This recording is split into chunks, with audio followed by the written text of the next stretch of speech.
about 90. The theme of this conference is strategy and leadership in the Middle East. Now, in his recent trip to Asia, President Obama gave us great material to use as a jumping-off point. And so, as they say on the sports shows on ESPN, let's go straight to the videotape. The point is that for some reason, many who were proponents of what I consider to be a disastrous decision to go into Iraq haven't really learned the lesson of the last decade. And they keep on just playing the same note over and over again. Why? I don't know.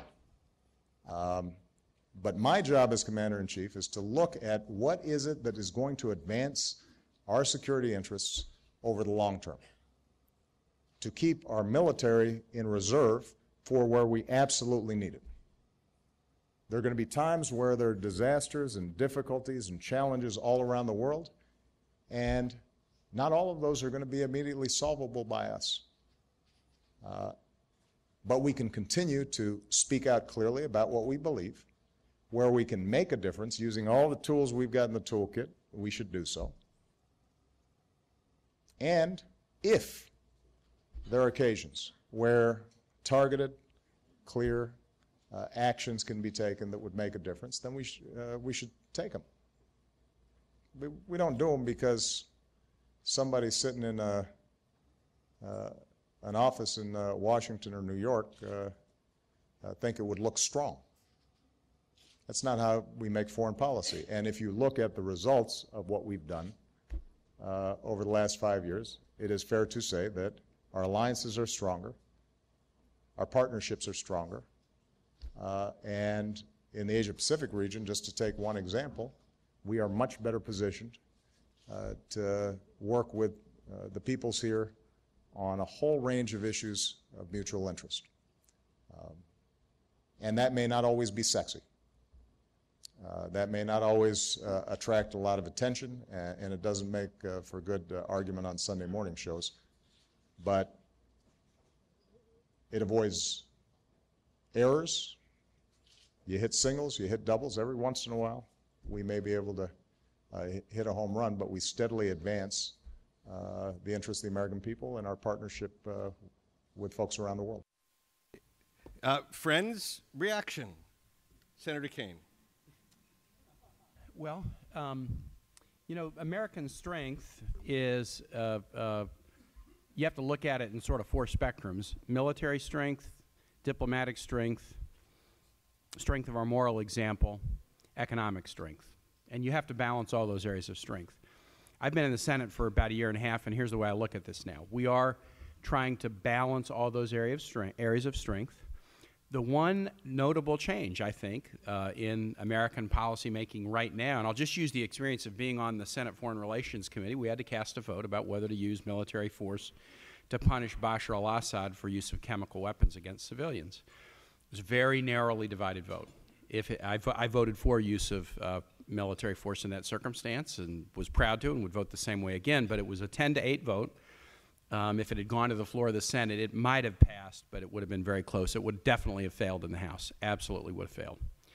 I think a major change in our policy in the last few years is less willingness to use military strength unilaterally. I think if you look at how we're doing on trade and commerce and foreign direct investment, we are very strong. If you look at it, how deeply engaged we are in diplomacy, not always working out the way we want, but in terms of a vigorous engagement, and we're strong. I think we are strong in our moral example, but we are less willing to use military force unilaterally, to some degree to my regret in this Syria instance. But I think the reason for that lessening of willingness to use military force unilaterally is 13 years of war. It's what our public is telling us. When I voted to use military force in Syria, the calls coming into the office were about 90 to 10 against. And when I mentioned that to Senator Angus King, I said, boy, my calls were 90 to 10 against. He said, man, Virginia really is pro-military. My calls were 1,000 to 1 against. So it's 13 years of war. It's American public reaction. It is congressional reaction in the House. Overwhelmingly, they would have opposed military action. Even those who were talking tough, why isn't the president willing to do more, when the issue on the table was, will you vote to use military force to uphold an important international norm? The answer was no. And finally, in Congress, there's a lack of willingness to pay for stuff. We've imposed a sequester that is having very significant effect on the defense budget of this country and on non-defense items as well. When the sequester was voted on and put in place in August of 2011, everybody said, don't worry, we're not going to do this. We're not going to force these defense cuts to happen. We're going to find a bigger budget deal. But when no budget deal was found, folks have willingly allowed the sequester to really hurt our ability to spend militarily in what we would need to do to maybe project stronger on the unilateral military side. So I would just say my reaction is we got to balance military, diplomatic, economic, strength of our moral example. But on the military side, we are much more prone now to look for partners for multilateral action and to be resistant to unilateral action. I don't always agree with that, but that is the temperature of the folks up on the Hill right now. Elliott, your view? Well, I think what's missing in the president's account is the word leadership. Senator Kaine had 9-to-1 calls coming in and saying, don't do this, it's not right. And he said, no, it is right, and that's the way I'm going to vote, because I think that's in the interest of the country. I think that's the kind of leadership that's missing. In my conversations with administration people, I tend to hear too much about, well, the polls were 80-20 or 90-10, therefore we couldn't do it. But there's no therefore there. If, you know, the president mentioned there are people in Washington sitting in offices and in New York saying, do this. Who are those people? Hillary Clinton, Leon Panetta, Robert Gates. Those are the people who told him to do more in Syria. His people, not think tank guys, not former officials, not Republicans. His top advisors told him we need to do more in Syria, and he wouldn't do it. And I'd just say one other thing, which is really very unfortunate, and it was pointed out by Samantha Power in her speech at the Holocaust Museum dinner. It is wrong to argue that the choice is between war and doing nothing, which is essentially what the president said. He talked about troops. No one was talking about troops when it came to Syria. It was a one-night strike, an airstrike. So the argument that, you know, we have to choose between doing nothing or it's another Iraq. It's another 10 years, and it's another 100,000 men, and it's another $1 trillion. That's a false argument. And the president should not be making that argument because it feeds isolationism. And he should be trying to help all of us defeat isolationism.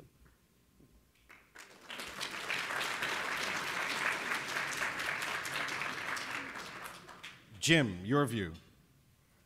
I don't know if this is on. Yeah. So I hope this isn't going to be and I certainly don't see it as a repeat of the old Saturday Night Live routine in which we have two sides going after each other, because there are many of what Elliott just said. I share his views, especially the importance of leadership. But I want to focus on one observation the president made about how some of the problems that we face now are not immediately solvable by the United States. And I think that's an important lesson in caution. I think we need to understand there's a kind of a demand for instant gratification in dealing with some very complex and long-term trends that we're dealing with here. I thought Steve's introduction to this panel was terrific because he really laid out the fact that we are dealing with some huge changes in terms of economics and social change and political changes that are not susceptible to single answers or immediate solutions. But I think there's also a flip side to that, and I'd like to hear that emphasized as well, which is that even if we can't have immediate solutions to problems like democratic change in Egypt and the like, that we have to have a clear vision and a long-term strategy that identifies where we'd like to get to and how we shape the environment in which those things take place. And I think that part of the challenge we face right now is that there is, for better or for worse, and whether it's fair or not, a certain degree of uncertainty in the world, and certainly in this region about what we see as our long-term goals and objectives and what our long-term strategy is to deal with it. It's hard to do in a time of great change and uncertainty. It's easy to have a strategy when the outlines are very clear. But I think it's important now that we begin to shape an environment in which the near term is very uncertain, and our ability to foster a stable, pluralist Egypt is a challenge. We have limited tools, but we also need to find ways to make clear where we want to get to, how we use our engagement with countries in the region, with peoples in the region, with our own economic, diplomatic, and military tools to identify what really matters to the United States and how we want to work with the people in the Middle East and elsewhere to get to that point. Okay, thank you. And Jean-David, as an intimate observer, but with an outside view, when you hear this debate and when you hear and see the president, what is your reaction? And you don't have to speak for all of Europe. It's Jean-David Levitte's view. Yes. Well, Rob, thank you very much first for the invitation. I have fond memories from my years in Washington during the challenging days of the Freedom Fries. Now, I start with the word used by Elliott, that is leadership. We live in a global world, but we need a pilot for globalization. And this pilot, in my view, can be only America. Of course, you have regional powers emerging fast, China, India, Brazil. They want more rights, but no more responsibilities, especially in the difficult spots of the world. And for Russia, it's more the power to say no than to build solutions.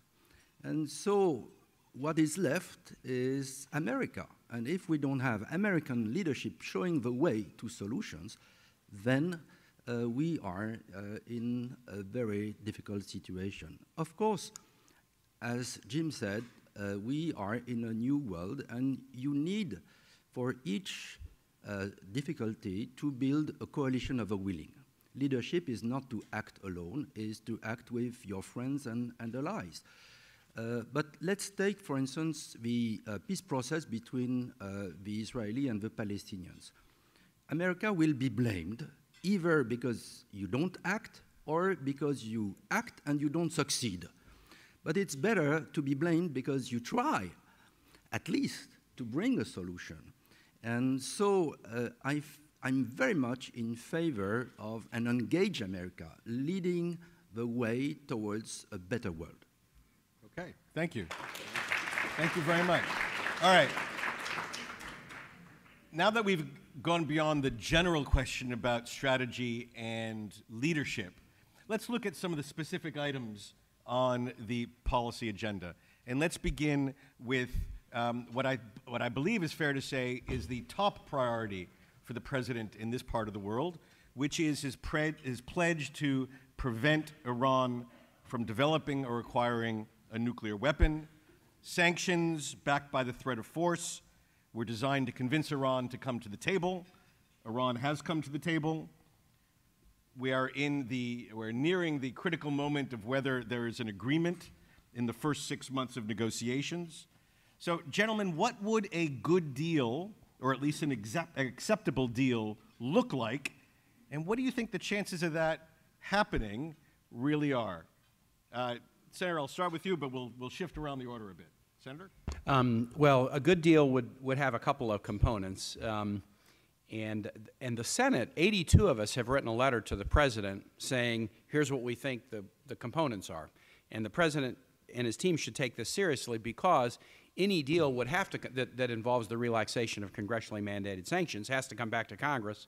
And so when 82 senators have written and said, here's what we think a good deal is, and there's an equivalent number on the House, percentage-wise, that have written, should take this pretty seriously. First, a very complex and comprehensive inspections regime. That has to be sort of 24/7, 365 anywhere. There has to be an inspections regime that is very robust, because that's what gives us, the deal may be today, but what about 5 years from now? What about 10 years from now? We have to have the ability to check and see if there's a change in intention. Second, a dismantling of not only the inability, Iran should not just not have a weapon, but we need to dismantle so much of the program in Iran that it is very clear that any equipment that they have is not sufficient to develop a nuclear weapon. Are there civilian uses of nuclear power? Sure there are, but you don't need 15,000 centrifuges to produce medical isotopes. You don't.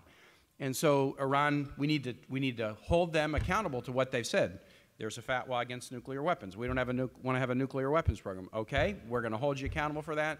You cannot have nuclear material, equipment, centrifuges consistent with anything other than the most benign and peaceful program. And so those are the two main elements, a dismantling of anything that would even get close to weaponry and a comprehensive inspection regime. And we need to do this, put this publicly on the table, because if these negotiations fail, it needs to be clear to the P5+1 and to the world that they failed because Iran has not been willing to live up to what they've said their intentions are. I'm glad these negotiations are going forward, and they shouldn't fail because it looks like, you know, the U.S. or the P5+1 are moving the goalposts around. We need to make clear that any failure is because of Iran's not being willing to live up to their stated intentions. So those are some of the core elements. But again, one of the worst things that could happen would be for a deal to be struck, and then when it comes back to Congress, for Congress to say no. It would be kind of like Woodrow Wilson and the League of Nations coming to Congress after the Treaty of Versailles and saying, look, this is something I've staked my presidency on, and Congress rejecting it. That was a huge rebuke that affected the course of the next 25 years of history in the world. A rebuke of a treaty might have a similar dramatic effect in the United States and elsewhere, and that means taking seriously what the Senate has said, what Congress has said about necessary elements is very important. Jim, how does this sound, and what else do you think needs to be in the agreement? And you've been at these tables. What do you think the chances are of getting the sort of agreement America needs? Well, I agree with the Senator that I think the two key dimensions of this are the scale of what's left after the agreement and the transparency verification. I think both are critical. I think that making clear that the scale is only scaled to civilian use, both in the types of equipment, the types of activities, and the amount of it is really critical, because that's part of what provides reassurance, and then the transparency and verification is the key to giving you the warning about breakout.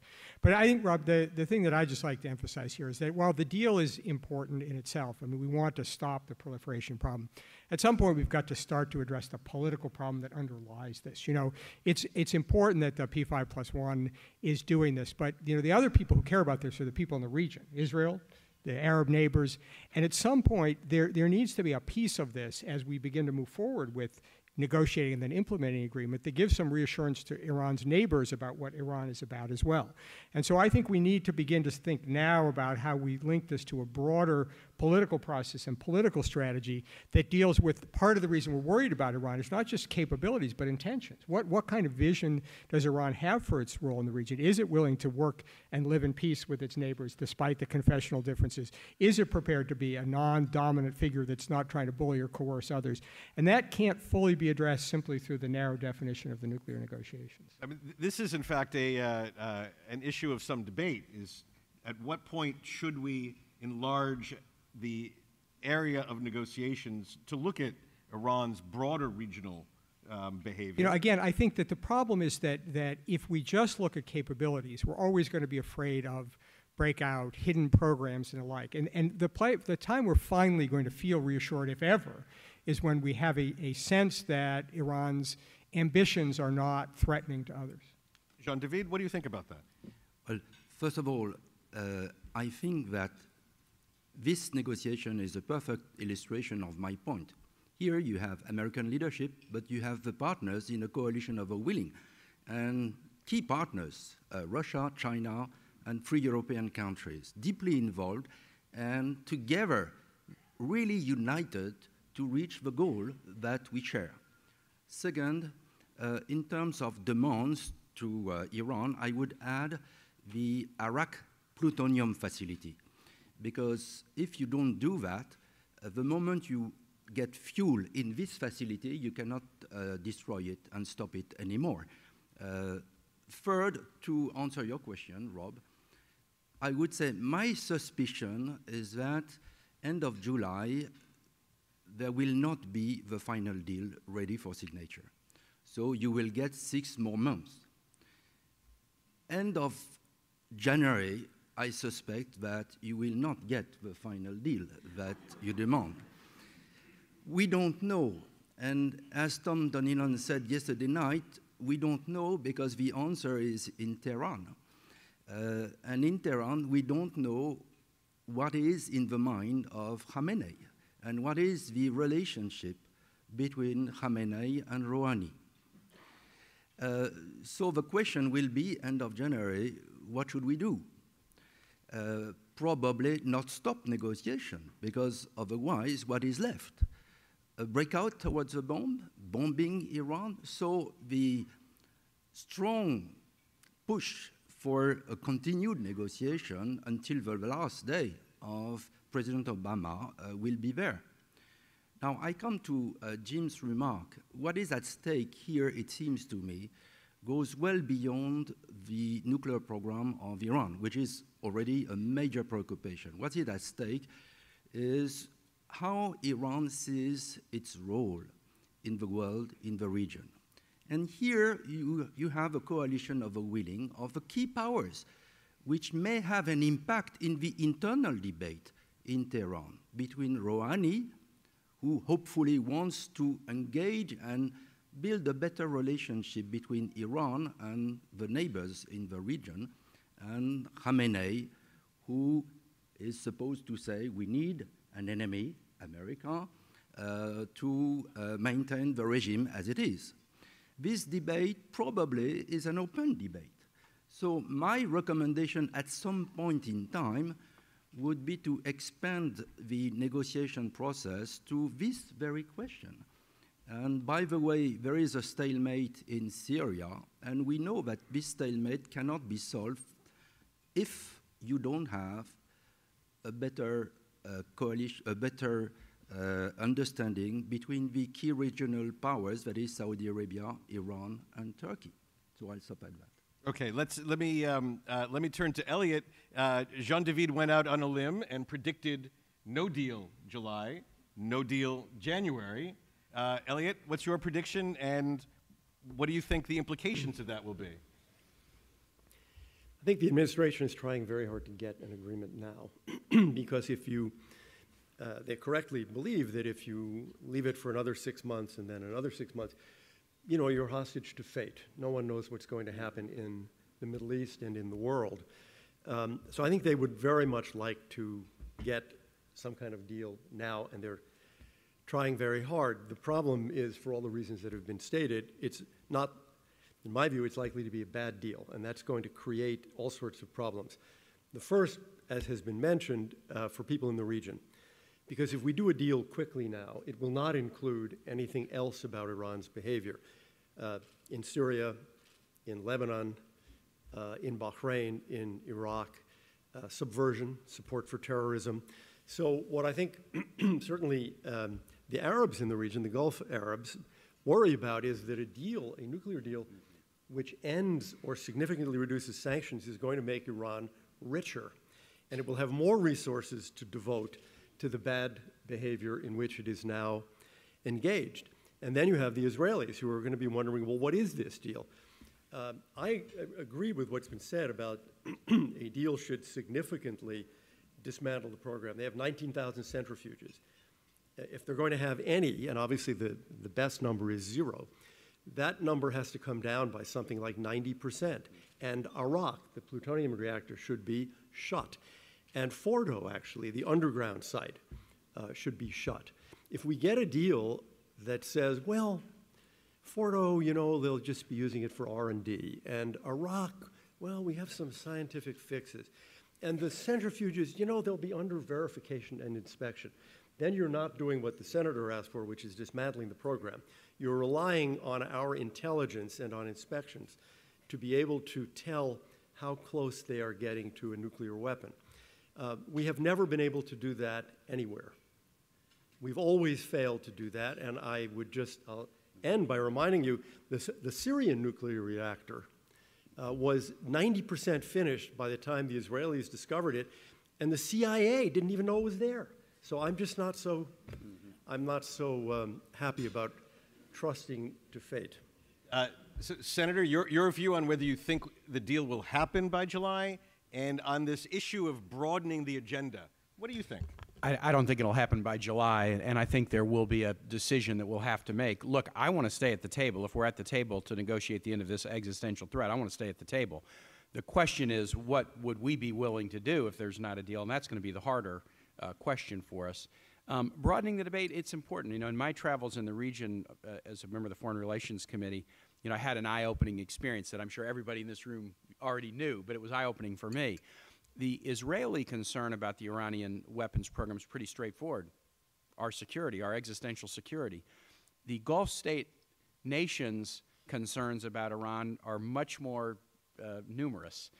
Weapons program, sure, but also you have Sunni Shia, you have Arab Persian, you have monarchy versus Revolutionary Guard. You have, well, they've been kind of isolated economically, and that has helped us maybe be a little more successful economically. If they come roaring back into the mainstream economically, Iran is an entrepreneurial and educated culture that can be strong economically. So there's a lot of different concerns among Gulf state allies. And in a way, Elliott, my sense was, if their worry is, what if we get a really good deal? And say it's really good for the United States in ending this program, and it's good for Israel. Will we shake hands with Iran and say, fine, our work is done here. We can ride out of town now. And then all these other issues will not have been addressed. That is, they're almost more worried about a good deal that would cause us to depart than they are worried about a bad deal. And that means that the idea of broadening the dialogue to include more topics, it ultimately has to be done. So the implications both of a good deal, problematic implications even of a good deal. We would pray for those problems, but that's right. There's never a slam dunk in this life. A good deal would have its own set of challenges. Speaking of those challenges, I want to turn this discussion just a moment now to an issue related to Iran, because Iran is all in this country, and that's the question of Syria. One doesn't just have to paraphrase Samantha Power, but this is indeed a problem from hell. Here is what the president said about Syria in Manila. So if you look at Syria, for example, our interest is in helping the Syrian people, but nobody suggests that us being involved in a land war in Syria would necessarily accomplish this goal. And I would note that those who criticize our foreign policy with respect to Syria, they themselves say, no, we don't mean sending in troops. Well, what do you mean? Well, you should be assisting the opposition. Well, we're assisting the opposition. What else do you mean? Well, perhaps you should have taken a strike in Syria to get chemical weapons out of Syria. Well, it turns out we're getting chemical weapons out of Syria without having initiated a strike. So what else are you talking about? And at that point, it kind of trails off. Jim, first, the definition of our interests, and then how to go about it. What do you think?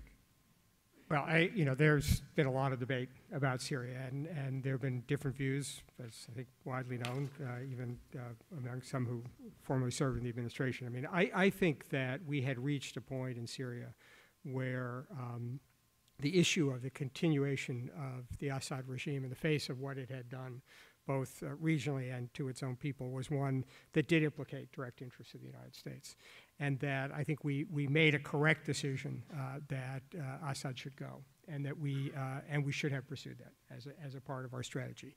I certainly agree with the President that doesn't necessarily involve U.S. troops, and I don't think it is, again, something that necessarily one can achieve overnight. There's not a magic bullet necessarily. Even a more robust program of providing military support to the opposition wouldn't have guaranteed a result. But I think we need to be clear that that even if we are prepared to have a negotiation about this, that the only result that's an acceptable result of the negotiation is a change of regime in Syria, and one that is tolerant of all the different forces and factions in a now bitterly divided Syria, and one which doesn't pose a threat or isn't allied with some of the contending forces in the region.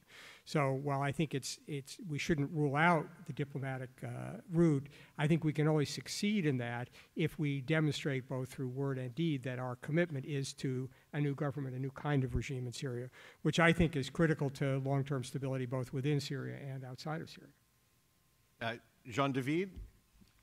Well, first, I think we all of us, made a mistake at the beginning. That is, we should have rushed into helping, militarily speaking, much more the moderate opposition than we did.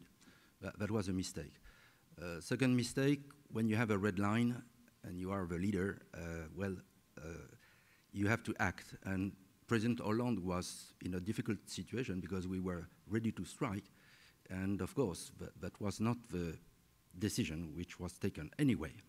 Now we are in an impasse, and I agree with Jim's assessment, but what can we do?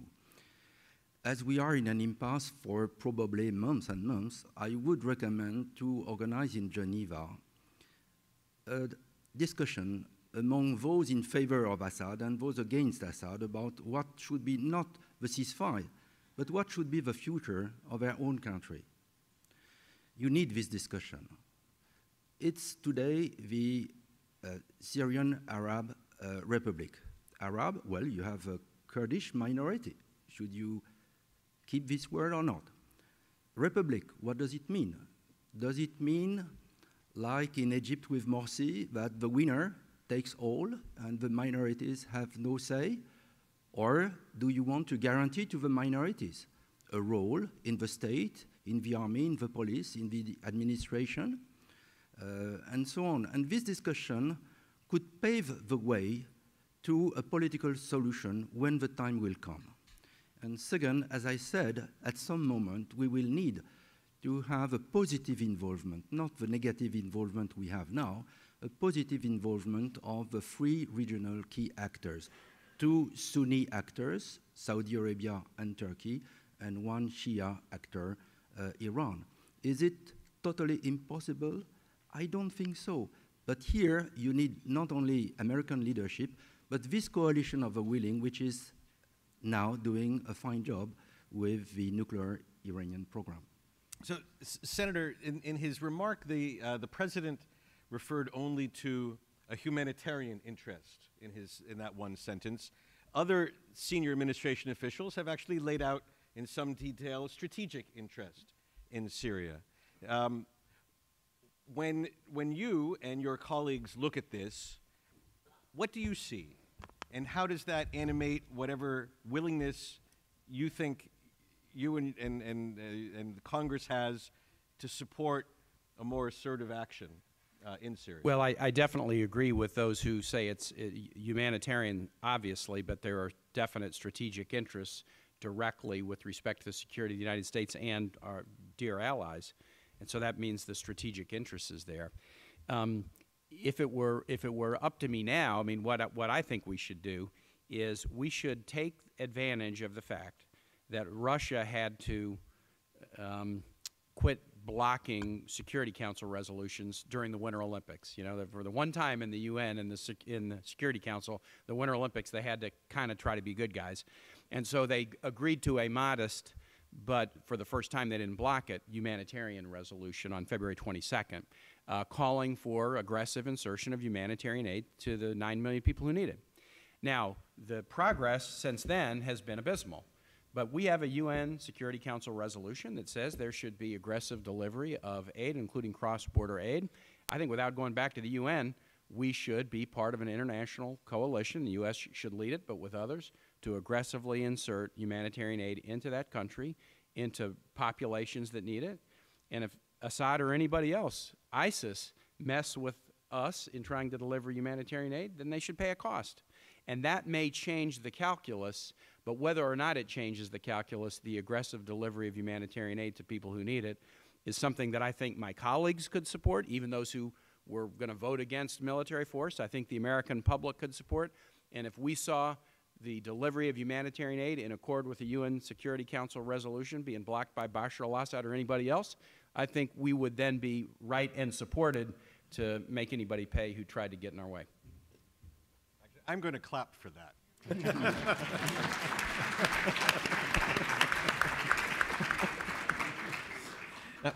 Elliott, when you look at the Syria debate today, how do you see it evolving?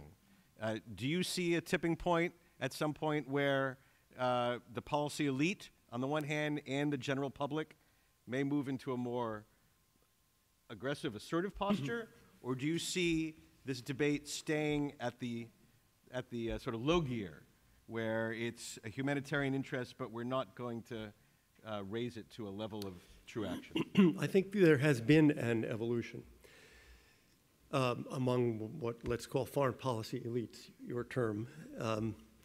I think, as I talk to both Republicans and Democrats, that there is a sense that, well, what Jean-David said, that you draw a red line, you have to maintain that red line.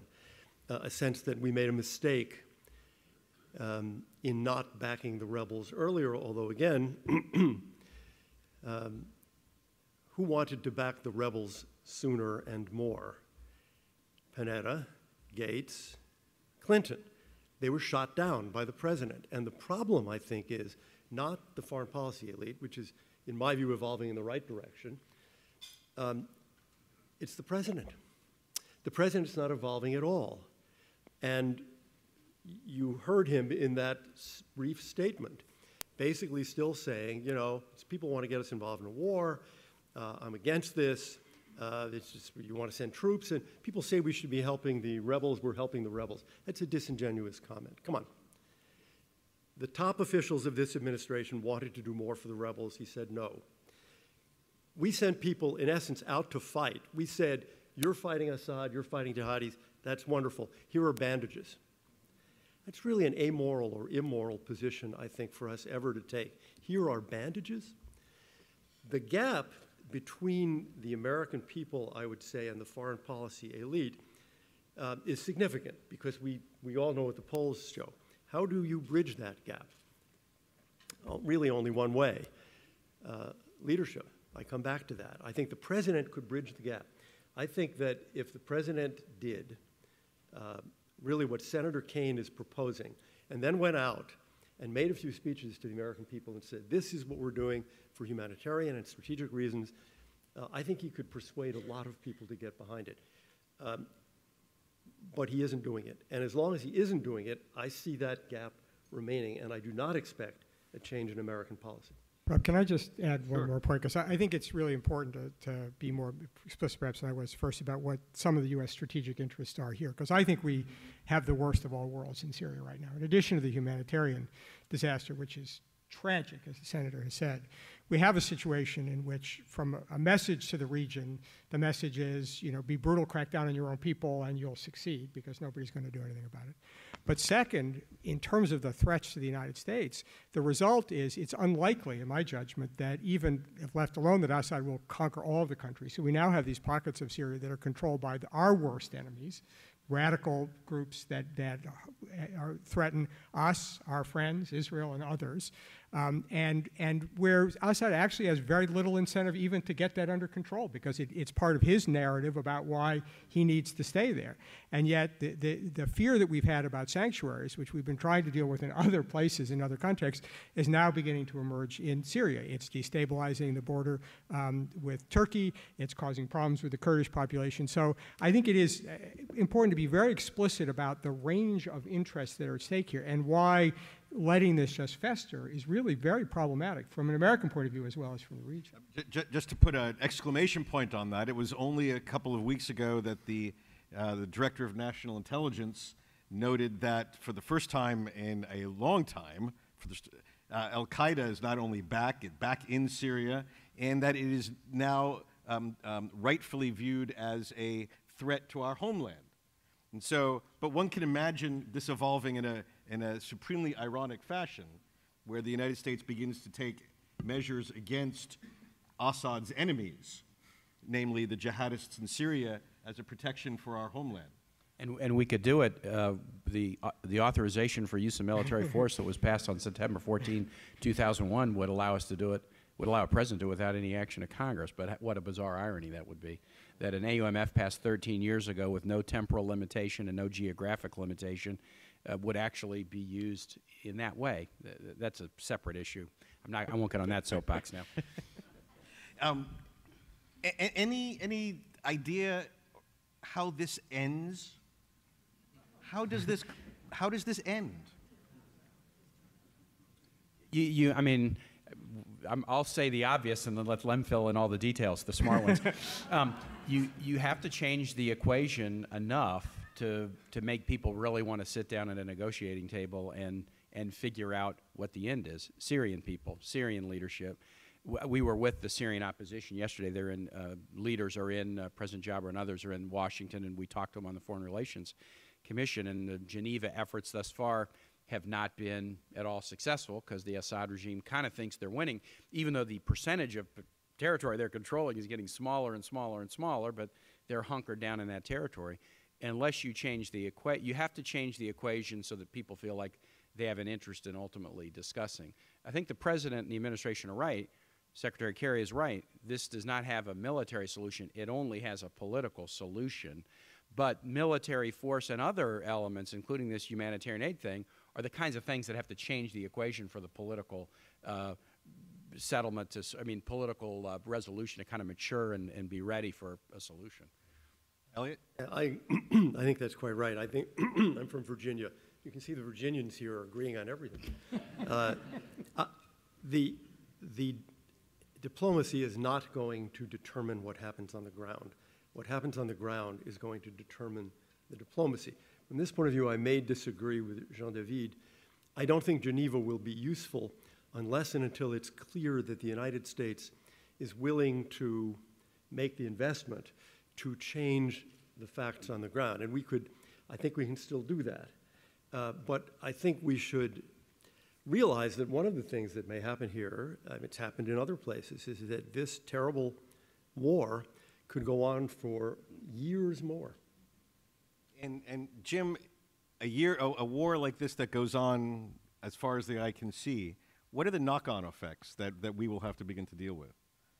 You know, again, I think that this is, it affects all of the neighbors. We haven't talked about Jordan, for example, which is of deep concern for the reasons this audience understands well, and the instability that's creating there, the problems that it's creating in Turkey and along the Turkish border, the tensions among the countries in the region that it's stoking.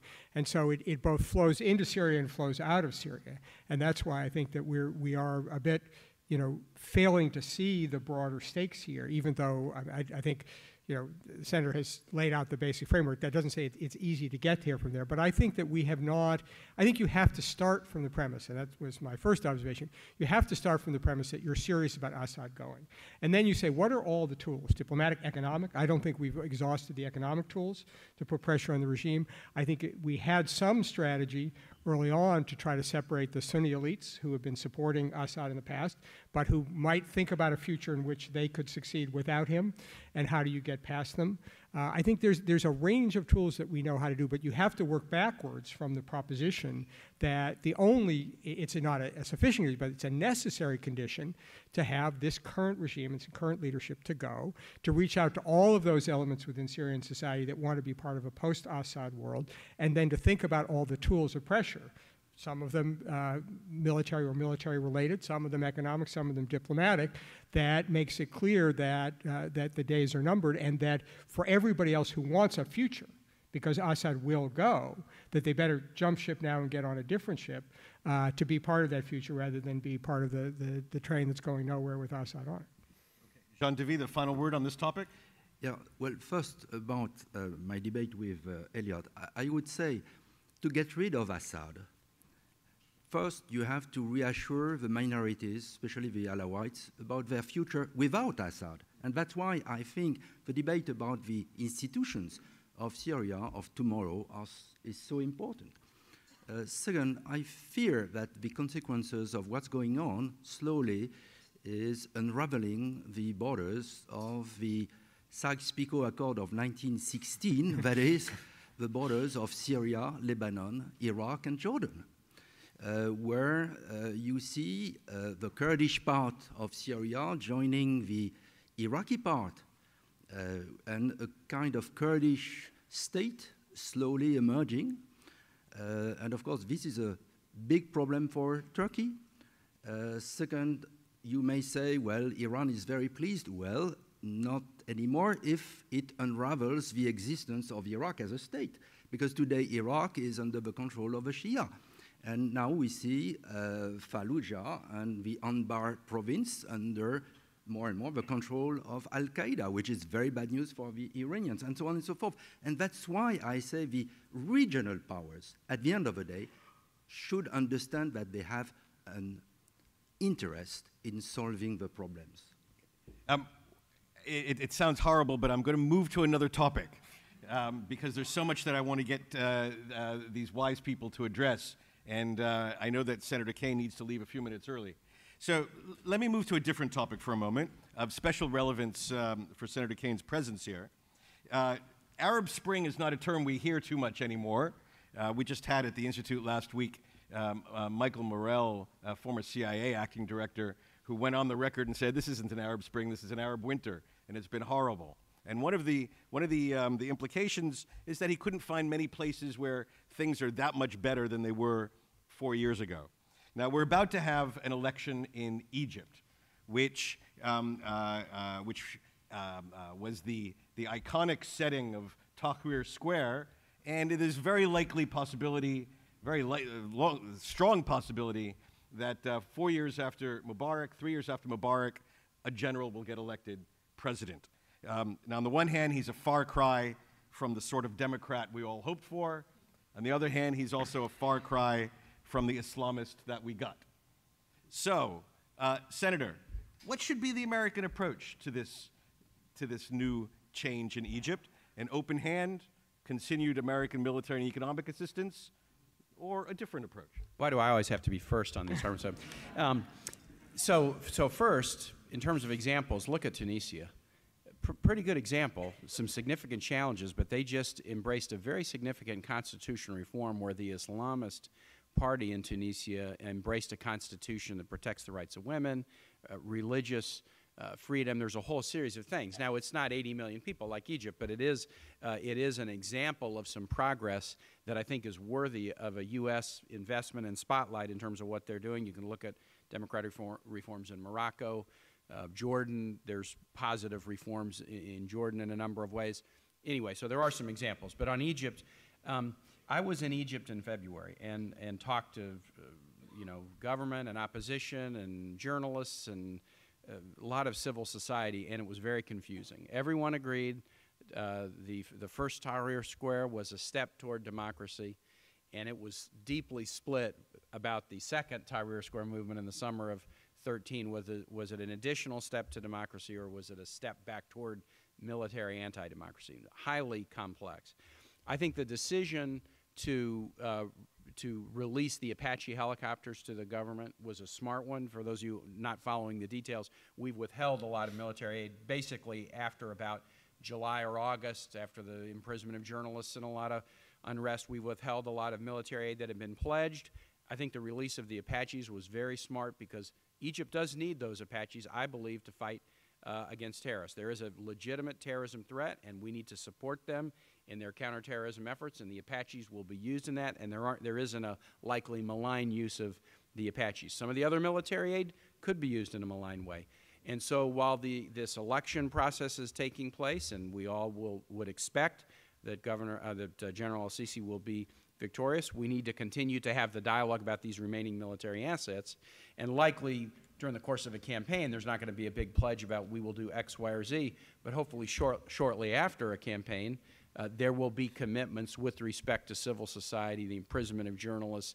You can't, just because you have a terrorism threat, you can't label every political opponent a terrorist. Not every political opponent is connected with terrorists, and there's too much of that broad brush going on in Egypt. So I'm glad we released the Apaches, the remaining military aid. This has been an important relationship for the United States, a very important one. We want it to continue to be close and important, but we have to keep in dialogue to hope that the newly formed government, once elected, will take some significant steps towards restoration of basic civil and human rights. And I do have to now go vote on a Mother's Day resolution or something. I don't know what it is. So I should probably go, and I'll let you guys all continue. So, thank you. You're great. Thank you very much. Get the photo.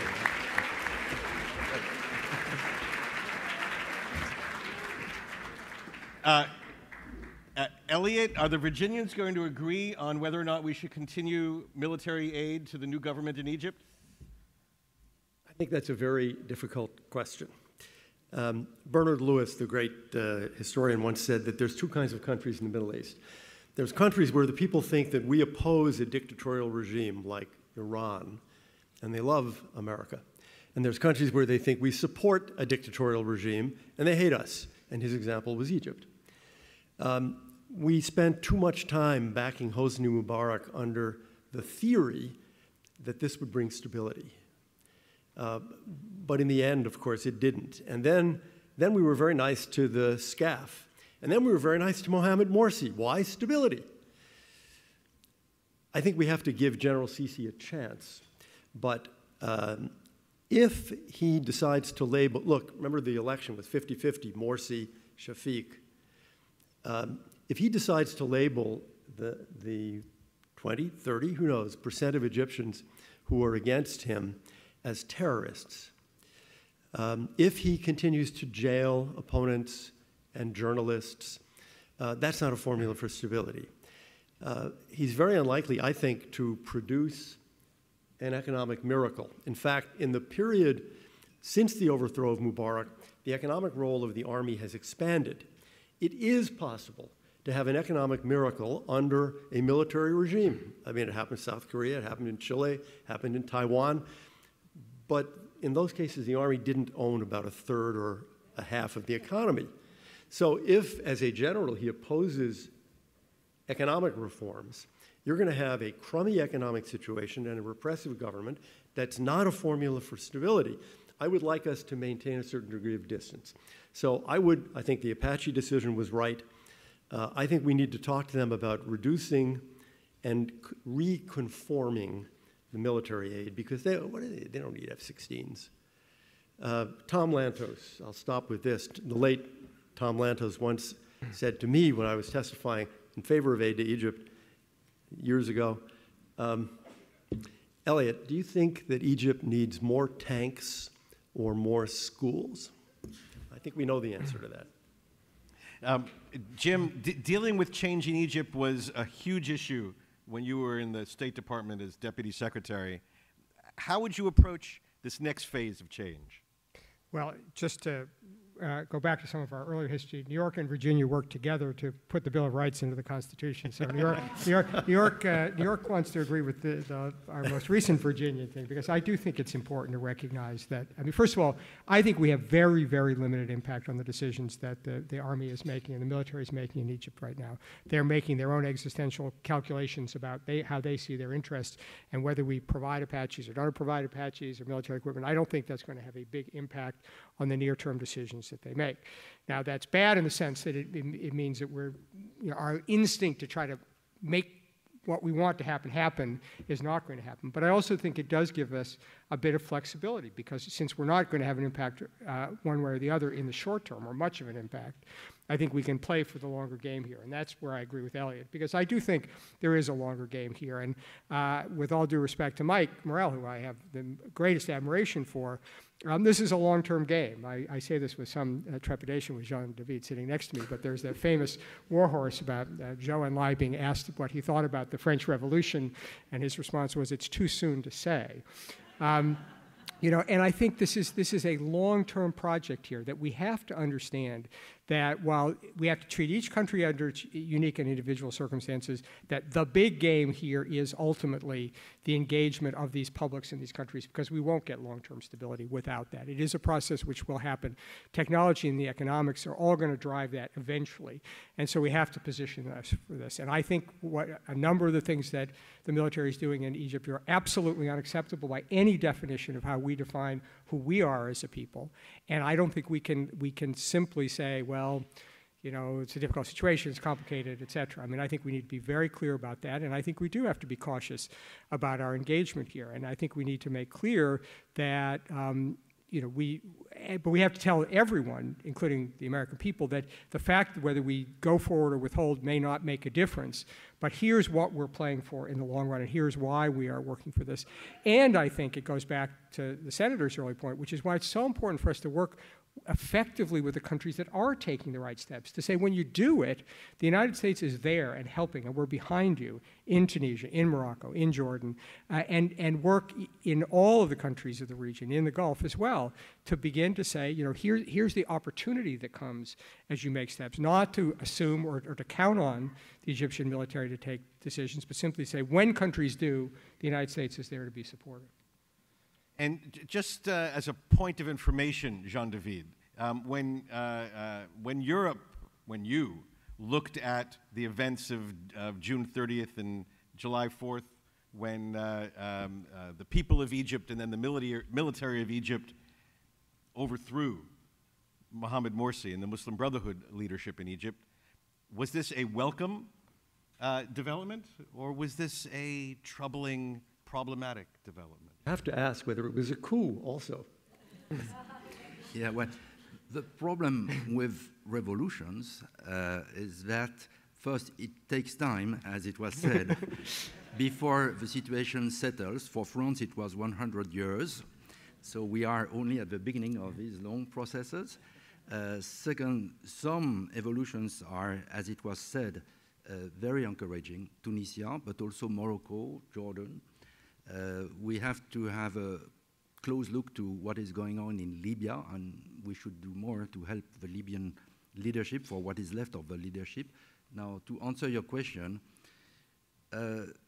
Morsi made so many mistakes that it didn't come as a surprise. At least this was not a surprise. I agree with what was said before, so I will not repeat it. I will just add maybe one little note. We should maybe engage in dialogue with Saudi Arabia, the Emirates, and others, because they are paying and giving so much money to Egypt, to the Egyptian military leadership, that our capacity to impose our views or influence the events is radically diminished. And so it seems to me that it is in the interest of Saudi Arabia and the Emirates and others to make sure that Egypt is a success story. And there we can work together. And through this dialogue, maybe we could also convince them that the slow evolution which is taking place in Saudi Arabia could take inspiration maybe in Morocco or maybe in Jordan. So I would spread this dialogue to the whole region. Okay, more dialogue. Let's turn to a country that has come up only in passing in this conversation so far, and that's Israel. It was mentioned briefly in the Iran discussion, briefly as because of the impact of the Syria discussion, but not in and of itself. The main headlines in America on Israel recently were about the peace process, which regrettably seems to be at an impasse. Now, without litigating the wisdom of the investment that was made in that diplomacy over the last year, so where do we go from here? And what should be the principal focus of U.S.-Israel relations in the period ahead? Jim? Hey, Rob, you always save the best for last. This is obviously an enormous challenge, but I think that, I come away with this from a kind of a reconfirmation of a lesson which I've always believed, which is that I do think while the United States can play an important role as a facilitator, that we learn time and time again that ultimately progress really requires the direct engagement between the two parties, and if and when they're not ready to do that, we don't make progress, and in the circumstances when they can see the benefits for themselves of doing it. So I think we need to get back from that basic perspective to start with the little stuff, as it were, to get back to the kinds of specific and concrete things that can be done on the ground that reflect the, at least avowed principle of both sides, which is to still believe in a two-state solution, and to take steps that can do it from the ground up. This obviously has a lot of resonance and very much debated in the region and the consequences of that. And I would not want my view of that to be said that I don't believe that there isn't a need ultimately for a top-down agreement. But I think that right now, with the formal process once again in abeyance, it's all the more important that the kind of the little steps, the confidence building, the sense of belief in a better final resolution of this conflict allows to go forward, and that we begin to deal with the things that make it possible to imagine an economically viable Palestinian entity that deals with the security issues that Israel needs to face on just the kind of day-to-day decisions in terms of what's going on in the West Bank. How are day-to-day operations? How is the Israeli military and other forces operating? How do the two communities interact with each other?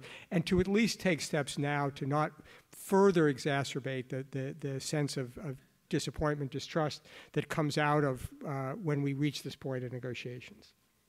Elliott, what do you think? I think the same.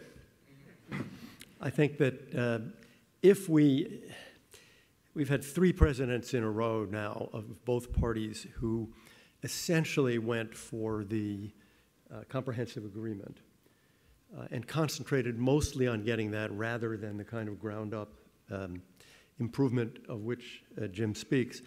Had we, over these, let's say, 20, 25 years, had we been working on the more pragmatic improvements in life and governance, particularly in the West Bank, I think actually we and they would be closer to peace. So I think that was a missed opportunity, and I think, as Jim does, that it's an opportunity that still exists. We should, I think, turn our attention this way.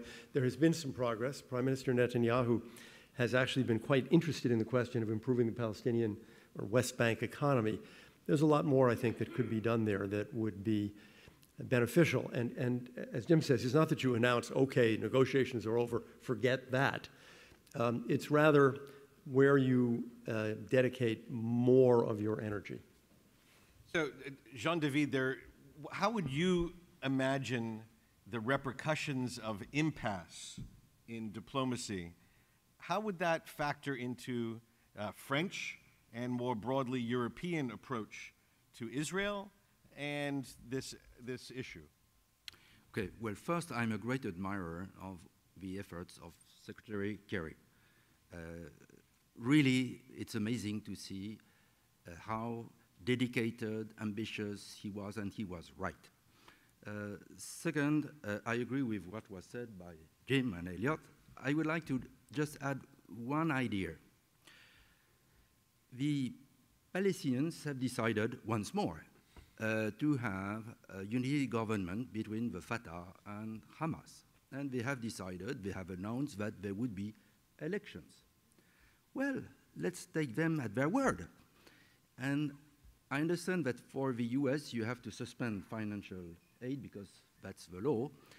But why shouldn't we, all of us, encourage all the Palestinians to go to free and fair elections in the West Bank and in the Gaza Strip? And why shouldn't we encourage all the Arab countries around who are so much against the Muslim Brothers? Number one, Egypt, neighbor of Gaza, but also Saudi Arabia, the Emirates, to join forces with us to push for really free and fair elections in both the West Bank and in Gaza. I'm pretty sure that if this can be achieved, then you will have a Fatah majority not only in the West Bank, but also in Gaza. And then a new situation would emerge, because the Israeli government would have in front of him a united, moderate government for the Palestinian people. And this could be a golden opportunity to push back for a new round of negotiations.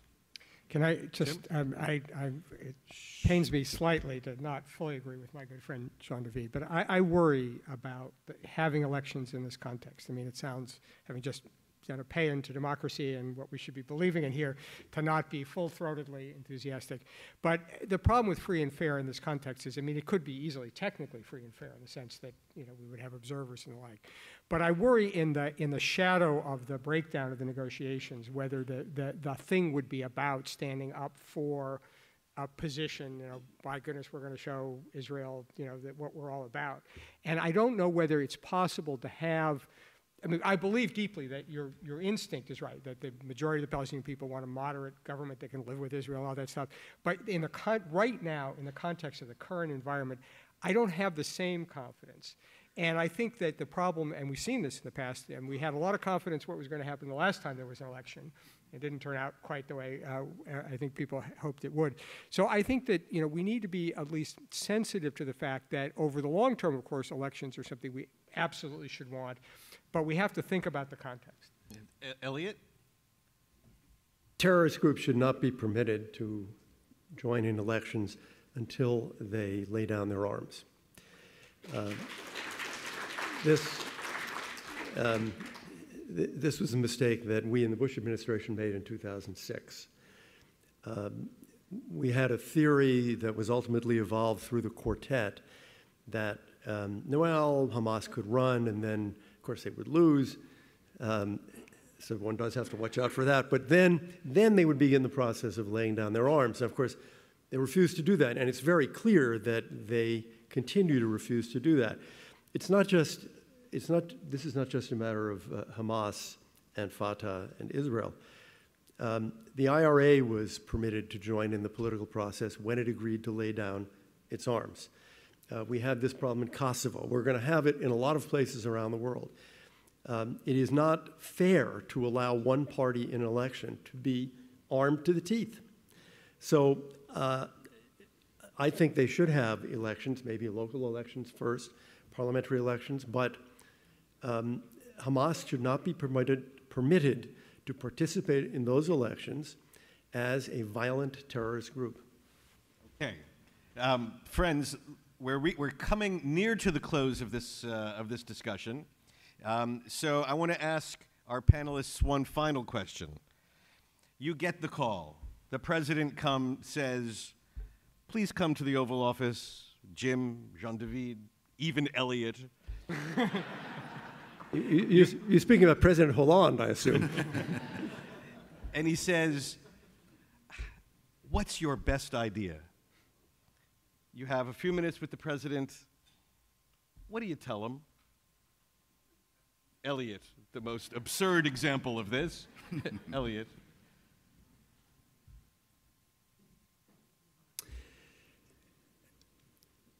The problem is, of course, that I would be telling him things that have been said plenty of times in public and not really accepted. I think the main thing to say would be our friends and enemies in the Middle East now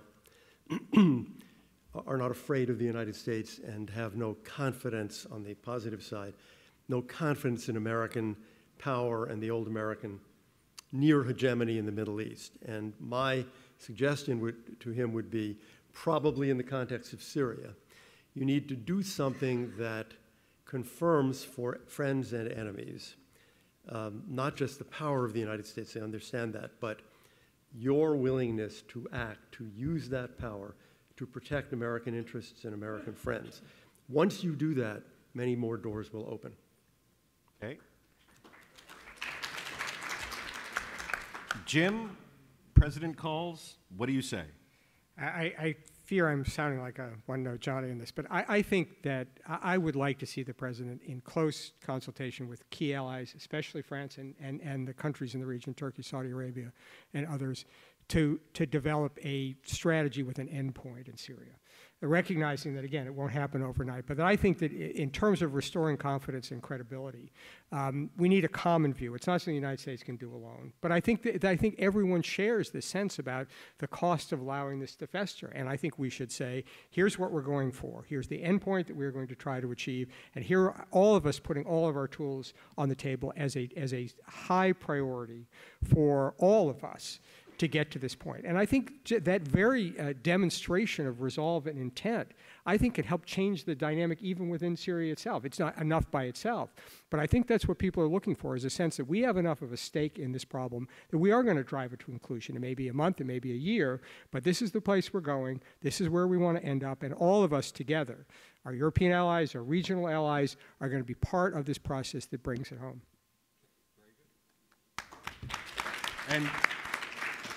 And Jean-David, the president even calls up a Frenchman. I'm very flattered. I would say we need American leadership in the world, in the Middle East especially. We have American leadership with the negotiation on Iran. you should not only continue this negotiation, but expand it and have a broad strategy because you can have a transforming effect, not only for Iran and the regional powers, but also for the situation in Syria, but also for the peace process. With Senator Kerry, you have started. Please continue. Don't give up. And to my friend Jim, I would say it's difficult for, and Elliott, it's difficult for democracies to be against elections. And it's difficult to be against elections with Hamas because they have used your proposal and they won through elections. But what is important, and that's my answer to Jim, is that the President of the United States shows the way forward in the Middle East peace process too. That is, if you want to succeed despite the climate today between the Israeli and the Palestinians, it's very important that there is a perspective of success for the peace process, and only America can show what is the rising sun over the horizon. And if you can have elections between Fatah and Hamas in this context with a vision of what should be the next steps, then I'm confident that Hamas will lose, especially with the help of Arab countries, Egypt, Saudi Arabia, and others. So I'll stop at that. My plea is American leadership. So, friends, thank you. You know, I didn't plant it this way, but the two key words that did emerge were leadership and strategy. One without the other doesn't work. Only both together get you where you want to go. With that, please join me in thanking this fantastic panel. Thank you.